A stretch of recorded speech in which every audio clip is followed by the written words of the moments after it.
Hello, and welcome to the BBB Business Shield Series. I am your host, Erica Genty, Microlearning Innovation Manager for NMSU Global. I'm a board member of the Better Business Bureau of New Mexico and Southwest Colorado and a proud member of the BBB Security Committee. Serving alongside me is Rick Myers, founder of Caldera Cybersecurity. And joining our panel is Todd Mitchell with Cybersecurity for Biz, whose passion is helping solopreneurs and micro businesses protect their customers' information. Our mission with this series is clear: to empower small businesses and nonprofits with the knowledge, tools, and confidence they need to safeguard against today's most pressing security threats. Last week, we had a powerful conversation with Todd Mitchell about cybersecurity for solopreneurs and micro businesses. Today's episode, The Confidential Cut, is the podcast where we pull back the lid on document security, data protection, and why shredding matters more than most people realize. In today's digital world, people often think cyber criminals only operate behind computer screens, but the truth is some of the biggest security risks still come from paper records, forgotten hard drives, and improperly discarded information. Identity theft continues to impact millions of people every year, and dumpster diving is still very real, and data breaches often begin with something as simple as an old invoice tossed into the trash. But this podcast isn't about destruction, it's about protection. Whether you're a business owner, office manager, healthcare professional, educator, or just someone trying to protect your personal information, the Confidential Cut is here to help you stay informed, stay compliant, and stay secure. Joining us today is Tammy Diaz, the owner of Black Dog Shredding, a woman-owned NAIDAA certified document destruction company serving Albuquerque, Santa Fe, and surrounding communities. With a background in environmental compliance and program management at Los Alamos National Laboratory, Tammy brings a unique perspective on information security, regulatory compliance, and operational leadership. Since acquiring the business in 2021, she has expanded services to support hundreds of businesses,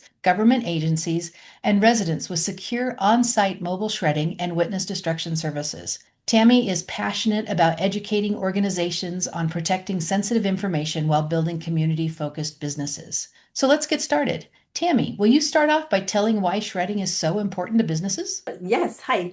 Well, so oftentimes I go out in a truck and I go visit my customers that we shred for, and our mobile trucks go to business locations. And these business locations have containers that they keep on site. They're lockable containers, and that holds the confidential information. But I like to get out into the truck and ask owners and managers and bank presidents and whatnot how they educate their employees on the relevance of shredding, and do their employees know exactly what needs to be shredded. And probably 90% of the time businesses are like, these people are like dumbfounded. They're like, we don't know, we never really have thought about, do we have a procedure in place, do we educate our employees? And so I think it's an important thing for businesses to understand, and you touched on it, Erica, in that identity theft still remains a huge problem. And my understanding that in this country, the United States is one of the only countries that doesn't have a law that protects us against data breaches. So, someone can go steal your identity and go, run a ruckus with credit cards under your name and stuff, but there's nothing that would protect you against that. So there's not a law that would imprison them or anything of that nature still.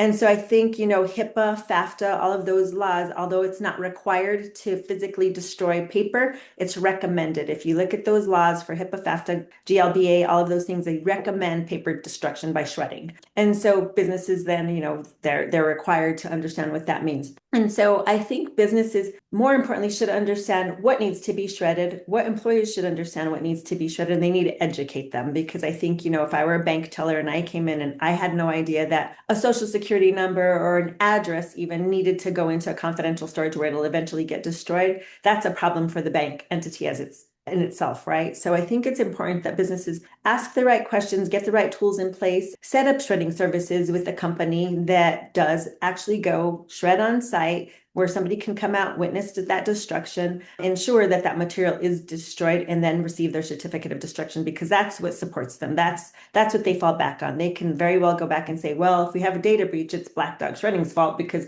we have the certificate of destruction certifying that they actually destroyed the material here. And, so that's why it's important to use a company. Even shredding for yourselves you still have that liability because you're not getting that certificate of destruction from the company that's taking on that liability. So I think that's important for businesses to kind of understand. And then what should be shredded, right? So things like financial records, medical records, employee files. A lot of people don't realize employee files have confidential information in there. That stuff needs to go into, a container or shredded at some point. Legal information like, tax records, old tax records. You are required to hold on to tax records for 6 to 7 years. So certainly don't shred those just yet. Any legal documents. What you should not shred are things like divorce papers, your 1 to 6 years of tax records, birth certificates, things like that. So those are things you should hold on to. And then make sure, I always wonder how businesses distinguish between trash and paper recycling bins. So like if there's a document destruction bin and there's a trash can next to it, how do you ensure that paper's not accidentally going into a trash can? Because they look very similar. And so I think those are common mistakes businesses make. They don't teach their employees. I think, throwing confidential information into a trash can is probably happens more often than not. So I think it's important that there's some procedures in place. And if, a business wants to reach out to me, I can help them draft that procedure, give them the language that they need to ensure that their employees are trained adequately. Yeah. And so did I touch on your question? I think you got a lot of great information. A few years ago, I was running a homeless program, and one of my homeless people dumpster dives and brought me this stack of applications from a restaurant, people that had applied, and they had addresses and names and social security numbers and all of that on that. And she was just blown away. She was like, "Oh my gosh, this is a major problem." So what kinds of documents make identity thieves the happiest to find? Oh, I think anything with financial information and social security numbers. So easy, right? You just go somewhere, go open up a bank account, get a credit card. That's all you need. Addresses, not necessarily. I mean, you can get information from it, but you can get addresses online for Mhm. people. But I think those social security numbers and financial information, those are easy to put together. Phone numbers. Yeah, I think that's probably what people love. And then obviously if you're a government entity shredding documents, those are like there's information in there that you want to protect, that's for government entities. So people, there was an incident years and years ago where I think classified information got stolen in the country of Turkey from the United States on weapons. Some weapon information was destroyed. People literally are paid to go out there and piece together this shredded paper to see what any type of classified information they can find. So there's people in countries that are paid to go sort through paper and, tape that together and see if they can sell any information. So it's out there. I mean, people do dumpster dive. People go look for those records. Tammy, Yeah. it's funny you mentioned that in terms of the old time shredding, shredders that you find in old offices versus the cross sheet shredders that we have today. Have you heard of anybody being able to piece back together the cross sheet shredded material? So you're talking crosscut shredders, and crosscut shredders are almost obsolete. They're really hard to find. Our type of shredding it's called pierce and tear, and most mobile trucks are equipped with the pierce and tear shredder. So it doesn't meet the classification levels for classified information. Grinders do, but nobody makes mobile shredding trucks with grinders anymore. So I think for classified information, confidential information that's government entity, there are still those hand-fed shredders that do go to businesses like that or companies, and they Right. are shredding in-house. When I worked at Los Alamos, we had classified shredders that got Okay. down to that material, but mobile trucks, they don't equip them anymore. So I can't even offer that service, and I don't know that anybody can. Right, but your advice to a small business going to Staples or Office Depot Oh, to go buy a shredder, make sure they're buying a cross sheet shredder. Is that correct. right? Crosscut shredders, Yeah. yes, yeah. Okay. They sell them. There's companies that sell them for specifically for classified Yeah. destruction, but not mobile. Yeah. Yeah, I never knew that about the tear and There's different kinds. Yeah, there's pierce yeah. and tear, there's cross strip shredding, there's cross cut, and even the cross cut shredders don't meet the specifications for some of those industry standards, which is required to be like a 16th of a piece of paper. Yeah. And so the cross cut shredder is just, it still shreds it and it's a long piece of paper, but it doesn't like grind it down and pulverize it. So I think I know Los Alamos, we used to shred and then incinerate classified information. Mm. Incineration is expensive, but that's the only way to kind of protect that kind of information, I think, fully. Our paper gets recycled. So it gets pulped. So we take it, we have an agreement with a recycling company here. go take bales of paper or dump our trucks there. That recycling company sends it out to a paper pulping plant, and all of that paper gets pulped and made into paper towels and toilet paper. Obviously, there's transportation, right, from the recycling place to Texas or Mexico where our papers go. But we have an agreement and a certificate of destruction with our recycler ensuring that our stuff is adequately destroyed as well. So I like to reassure our customers and businesses that the paper does get further destroyed by pulping. But yes, like the chain of custody, all of that has to be in place as well. Wow. So why should small businesses care about shredding just as much as large corporations? Because they're generating confidential information, just everything medical. We shred for a lot of medical industries. So HIPAA requires that, not requires, they recommend document destruction, FACTA for all of those places that's confidential information. So anything that falls, the GLBA, like any financial information, all of that, there's laws that require some form of destruction. And these businesses have to adhere to that if they're generating that kind of information. Okay. All right. I had a question, a comment, and then a question. So one comment is, so HIPAA, splitting hairs, HIPAA does require document shredding. They recommend you hire somebody like you to do it. Okay. But they do have to have, documents do have to be shredded. But like you said, it's hard to find adequate shredding equipment for a reasonable cost at, the office supply store. So you're better off paying somebody like you to come do it, especially at a routine. I've seen in a situation where, kind of like the dumpster story that Erica had, their bins weren't enough, and the bin got full, and people are stacking it on top of it. So it's out in the open, which is bad enough on its own. But then the overly eager, do good janitor service comes in at night, takes the stuff and throws it in the trash because it's sitting on top of the thing and not in the thing, locked up like it's supposed to be. And now the next day, gale force winds blow through and there's medical records flying all over the parking lot. Oh my goodness. And that's yep.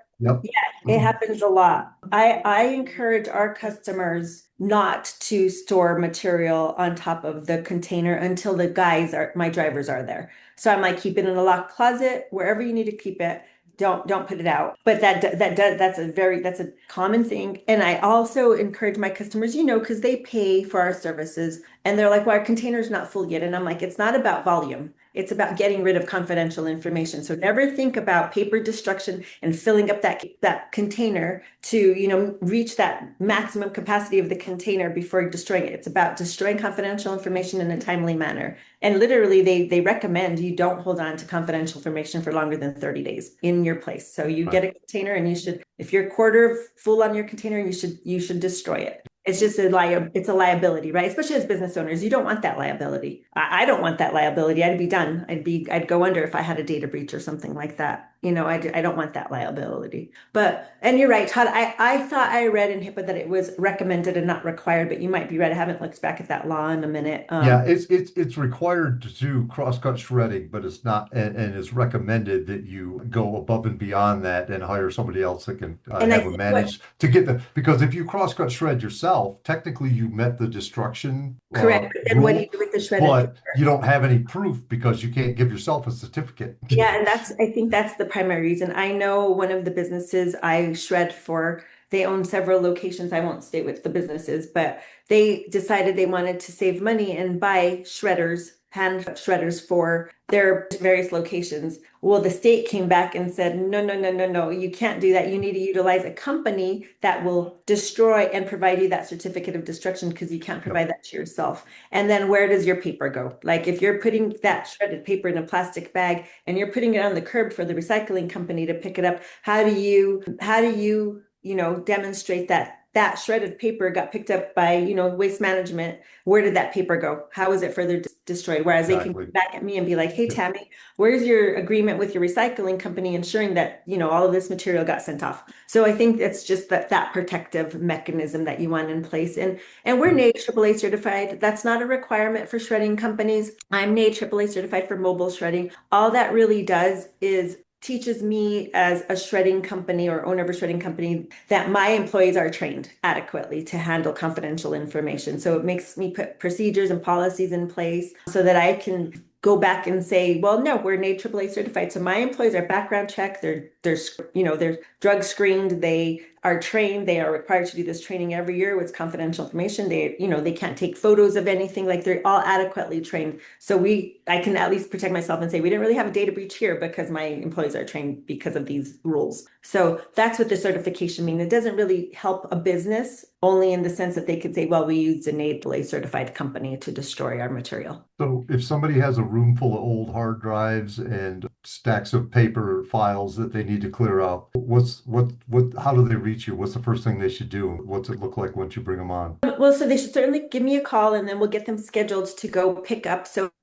we can on-site mobile shred the paper, and depending on how many hard drives they have, we can store them in our mobile shred trucks and bring them back to the plant for processing, or I can send a box truck out and we'd shrink wrap them, give them a chain of custody, bring them back to our plant, track them. So we'll have a scanner to track them by barcode and then on the dates that they're destroyed, and we can provide that information along with a certificate of destruction. And we destroy by puncturing right now, not drilling, puncturing. So there's a different mechanism. Drilling is using a drill. We use a hard punch, hydraulically driven, so it physically goes through the entire hard drive and destroys the entire component. And then all of our hard drives are then sent to the recycler. And we also have an agreement with the electronic recycler where they basically smelt down the hard drive to recover the precious metals from there. So then that's even further destroyed. I was just going to ask you about that you did that. So that was a great question, Todd. What's one thing sitting in most people's offices right now that probably should have been destroyed years ago? Todd probably knows more than I do, but I've been learning more about it recently, which I think is interesting. So I'll let Todd answer that since he's on the cyber side of things. I would say taxes. That's the gotcha form for everybody.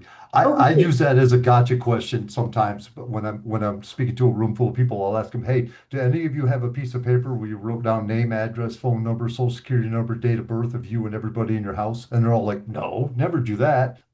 It's called a 1040, and everybody over the age of 18 has filed one at some point in their life. So guess what?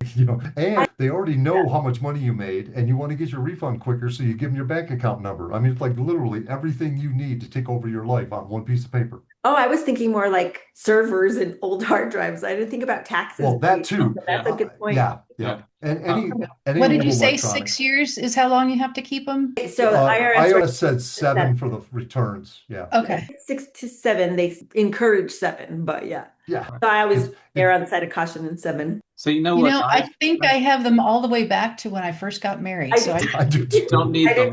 Do you need them? I think that's the first question you have to ask. Do you need this? And if you don't need it, and that's the whole thing with the 7 years, is that's how long the IRS has to audit you. They have 3 years to start the audit, but it can take another 3 years to get it done. So that's why you're supposed to keep 6 or 7 years. But in reality, if you got 10-year-old tax returns, why? What are you going to do with it? For me, I know I shouldn't throw it in the trash because it has sensitive information, but I didn't know what to do with it. I don't have a shredder. It seemed right for me to take it to my workplace and let them shred it. That didn't seem right. So they just are sitting there. So it's good to learn about all this just from a personal. We have drop-off shredding services here. So I personally wouldn't take it to FedEx or UPS because they don't shred there. You put your material into a bin that belongs to a shredding company, but they're not destroyed there. So I wouldn't feel comfortable leaving my stuff, paying by the pound and walking away. So at Black Dog Shredding, we offer witness shredding, and we are busy here. Customers walk in, whether it's one little bag or box, 5 boxes, 10 boxes, and they get it. It's shredded right in front of them here. We have a big industrial shredder, so it's not a hand shredder. It gets tipped into a bin and it gets shredded, goes up into the conveyor system. You can watch it all go in there, and then we bale our paper here at the plant. And it's affordable. It's cost effective. Here we're actually cheaper than FedEx and UPS because they charge by pound and we don't charge that way. So just bring them by. And I give friends and family discounts. So if you come by and I'm not here, just say you're my friend, and so they know. I actually don't charge them. I was gonna say, with mention of 1040 forms, I've walked into offices and they have years and years and years of invoices. And what's on invoices sometimes is remittance statements, with bank numbers and routing numbers for particular companies. So they keep those for some reason for years. But you know what I do is I shred that, and I scan it first if I think I'm going to need to keep it, but then I scan it, then shred it, and then get rid of the shred.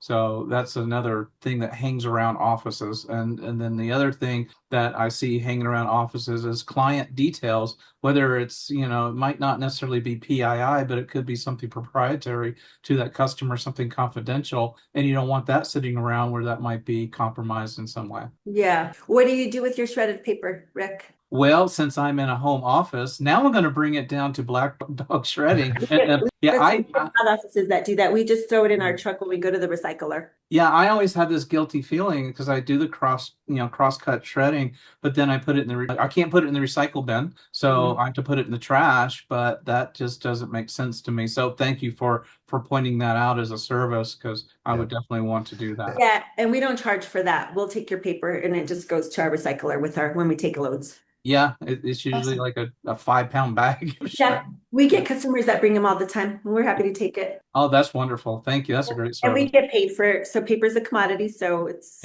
more, revenue. Yeah, definitely. No, your 5-pound bag won't make a big difference. I know. What's one question I have, and Erica, I saw you were about to ask a question. I have one question. Tammy, what's been the strangest request you've had for shredding in your tenure? That was my question. Oh, is it? We read. So not request, it's the walk-in customers that we get at the plant that it's impressive sometimes. I'm like, and I think oftentimes what happens is these people that come to our plant, they're cleaning out their parents' garage that have passed on. And so they're not looking through boxes. They're just like, oh, there's 5 papers on top of this. This must be full of paper. So they'll bring it here and we purposefully empty those boxes into our bin, and that bin gets tipped into the shredder. And the reason we do that is because there's always some strange object that will go through our shredder. Or we don't want it to go through our shredder because it'll destroy our shredder. So, we've gotten gears, like big, massive gears that once did go into our shredder. It hit the shredder and it popped out, and it was big. It probably weighed like 10 pounds. Oh my goodness, it didn't hit anyone in the head. So we've gotten like big gears. We've gotten,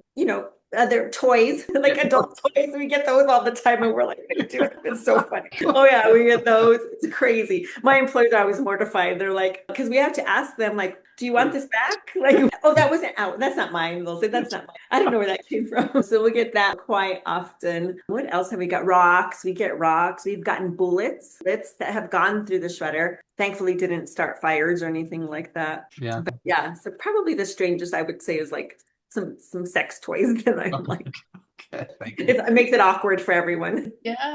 I love that you continue to recycle the paper, because not only does that further destroy everything, but you're taking care of the environment too. And I think that's really great. What are some warning signs that a business doesn't have a good information destruction policy? Warning signs? Yeah. I think like when my drivers go out and empty containers when there's loose papers on top of those containers, or just what I don't like, and I've seen, is like some businesses, rather than investing in a container, they'll have boxes and we're under each desk and stuff, and they're not locked containers, they're not locked boxes, especially medical offices. And I've seen this quite often. It'll just be a cardboard box and the guys are required to go empty those. And I'm like, but patients walk in through that, like they could very easily stick their hand and, take the box out or whatever. So I think that's not I think that indicates that there's not a good policy in place. Like it should be, no matter what, there should be a lockable container. Like all confidential information should be locked in a container. And I think when you don't have that, that's when you don't understand the relevance behind it and the implications, right? If you have a data breach, like especially in medical stuff, like I would be terrified of having any form of information leak out of my medical office. Like I would be locking everything up and training. I didn't think about that, but I worked at a medical office and everybody had a little cardboard box underneath their desk, and we just put our stuff in there and right. Who knows how long, and at in government and all kinds of places I've seen that. So that's, you have janitors that come in the night and they clean up, and that paper's still sitting there because they're not putting that, if they're not trained to go empty that into your lock bin that you have with a shredding company. So I think like that's, anyone could go through that information. So you can have the cleaning person come in after hours and start scanning through some of those papers. So I think that's poor practices. And I encourage customers all the time. And I have to negotiate with them because they're like, well, we don't use your services except for once a year. And I'm like, okay, so where are you going to put your information? Well, we'll keep it in a box. I'm like, okay, are you keeping that in a locked closet? And so I'll ask them questions, and then they'll be like, oh, I guess we need a container. Because our containers are lockable. They get a key. They have access to the container, one person or whoever. But like it's more of an education. And I enjoy that part of the business is educating customers. Like I'm not trying to take your money. I'm trying to ensure you have some protection in your business. And that's my job as a shredding company, I think. So, and we offer, there's various types of services. So there's drop-off services, like there's a couple of companies here where you can take your stuff to them and they do shred it there, but you can't watch it. So I think we're the only ones that offer witness shredding at our plant, but we offer on-site mobile shredding and then plant-based shredding. And a lot of people don't understand the difference. So, and people think like we go in our box truck and we swap out their containers. So like businesses are like, oh, can you come and give me an empty container? And I'm like, well, we don't swap out your container. We actually roll your container out and shred it on the premises. And the reason and the intention for on-site mobile shredding is so that somebody from your business can walk out with my driver and watch them tip that material into the truck. And that's what they're supposed to do. And I could create a line item in our certificate of destruction, which would require a witness to verify that material was destroyed, but we don't really do that practice anymore. I don't think it's not common, but that's the intention of on-site mobile shredding. That's why a mobile truck comes to you so that someone from your company can come out and verify that everything was destroyed. Sorry, it's loud in here.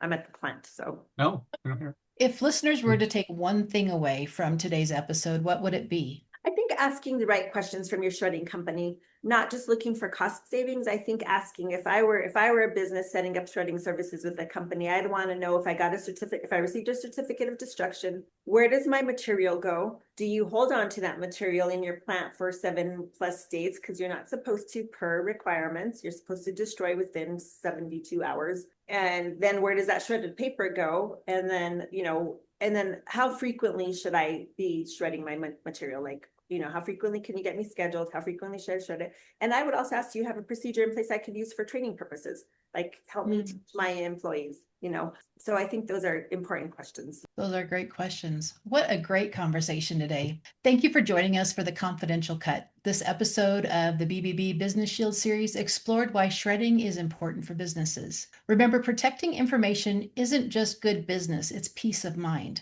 Until next time, stay secure, stay compliant, and when in doubt, shred it. A huge thank you to our expert, Tammy Diaz, for sharing her insights and experiences with us today. Your perspective gave us so much to think about. I'd also like to thank Todd and Rick for their help in bringing this podcast to life and to express our gratitude to the entire team at the Better Business Bureau, serving New Mexico and Southwest Colorado, for their continued support in making this series possible. And thank you to the listeners joining us. Don't forget to join us in person for the BBB Security Shield Expo in October 2026. It's a large-scale event designed to address the distinct challenges of today's digital and physical operating environment. This one-day expo will bring together national speakers, local vendors, and industry leaders for a powerful exchange of knowledge, strategies, and solutions. From cybersecurity, physical security, and national security to urgent issues such as human trafficking, artificial intelligence, and emergency preparedness, the expo will highlight the tools and practices every business and organization needs to strengthen resilience. Tammy will be there on site